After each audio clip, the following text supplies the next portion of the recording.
Aloha, buddy.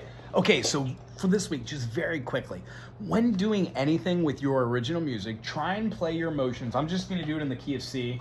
If I had a C major and I started that C major and bled into a C sus2,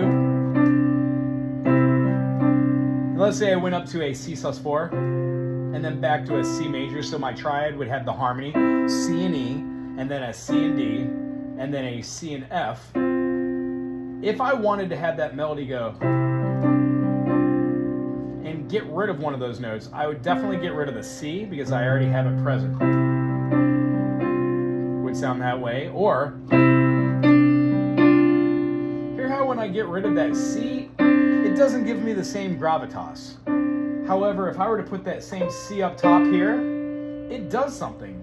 So C major, I would have the same C, but I would take this note down here, put the C up top, and then the C here. If I move that down here, it does nothing for me. I'm going to do a B flat with the same movement.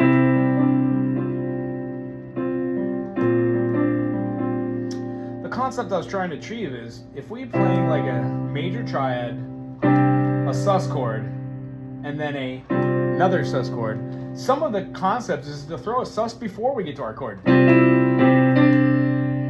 Sus4, major, sus2, sus4, or doing a lead-in.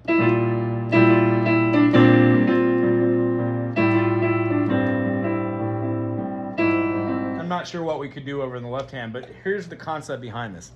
Whatever you got going on in the right hand,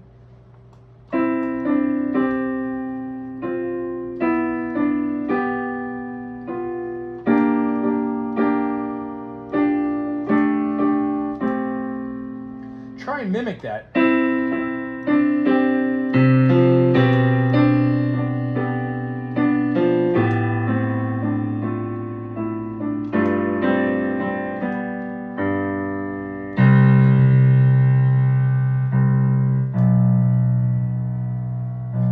Mimic it with the left hand, we're able to express ourselves using the notes we already know. Generally, we do it with whole note,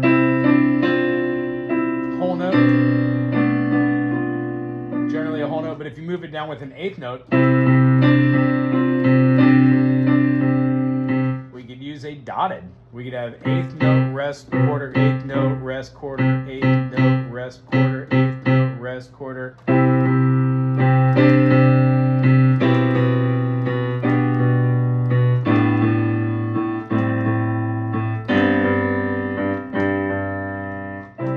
Or we could try triple it.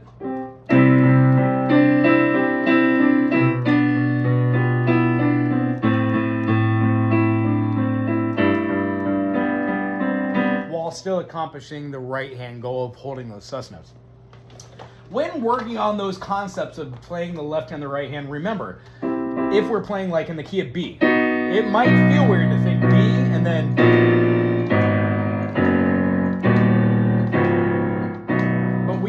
all the black notes. Sorry, you can't see the hand, can you? My bad. We can use all the black notes that are over here while holding that B major. And then the E.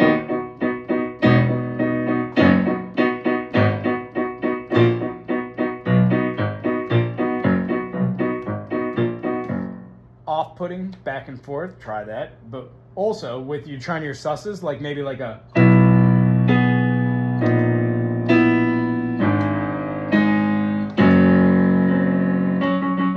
Try go moving all the way through with some sort of bass note. If you know what your right hand's doing, try and have some sort of melody line which reads that. And one thing we kind of touched upon when we're chit-chatting with each other, when you're moving these lines and you start keeping the same chords over the top here, but you're moving one note and finding new ways to hear it,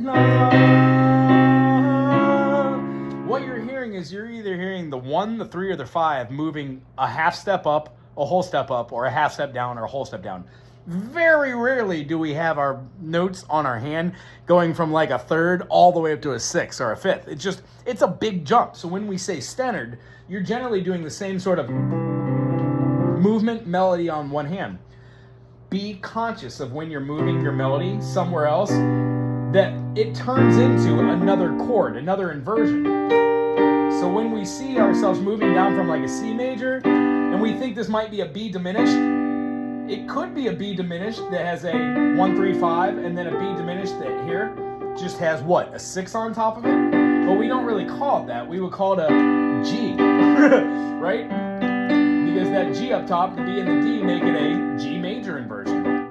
Cool? So the concept, work on seeing the triads that move up, down, left, right. What notes are you keeping in your right hand while doing your movements? And then how do we replicate those in the left hand? If you're doing a movement which is down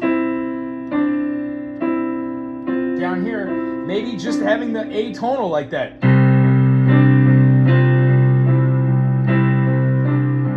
This is the best sound.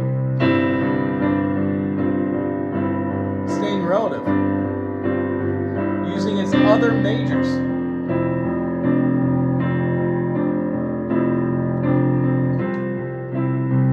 If you're going to do lead-ins,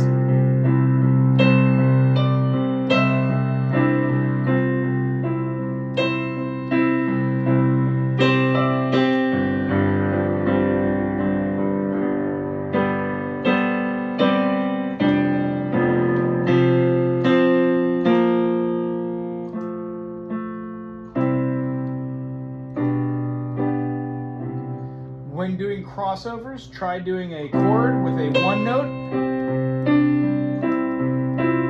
then a 2 note crossover, I guess.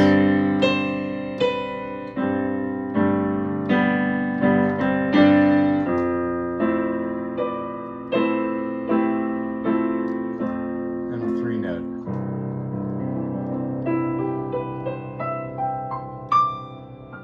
How I went from one end, I just did my C majors, right? And then the next time I went through, I did a C, D, and then I went to my 5. C, D, G. Try and run those up. Try a C major first, right? And then try your, just your sus notes. Try your sus2 all the way up, then do a C major all the way up, C major all the way up, then try your sus4 notes. You're going all the way from C, F, G. What you'll find is it's a great way to start and end almost every song using a chord which is outside of the chord, which will not disrupt what the ear wants to hear for the melody. You don't necessarily have to jump right into the same chord you start with. In fact, it's also good. It sets the stage to have a different palette right before the awesomeness. I hope you enjoyed today. I really did. I enjoy singing every time. I love the new deal we're going to be hooking up next week. Tell me if it comes through. I will have a cooler and a nice pack too, but bring those extra X packs if you think about it. And I will see you then. Aloha.